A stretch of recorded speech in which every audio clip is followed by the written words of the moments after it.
John, every January people start thinking about how to make the year ahead feel better, healthier, and a bit more within their control. That's true.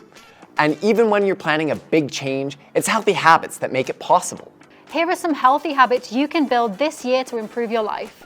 First, build habits that support your energy. Eating better meals, cutting back on sugar, adding small bits of movement into your day. These all give you the focus you need for long work days, evening study sessions, or any new routine you're trying to build. Second, build habits that support your mind. A consistent wake-up time, better hydration, and a self-care routine are all things that can help you think clearly and stay motivated when life gets busy. And third, build habits that support your future. Look at the direction you want your life to move in. Are you ready to develop new skills, find better opportunities, and perhaps a career that better fits your strengths? That starts with choosing a career-focused diploma program that gives you practical skills, industry knowledge, and real-world experience that you need to make that happen. Healthy habits are what turn goals into progress. As you plan your year ahead, build routines and make choices that support the future you're working toward.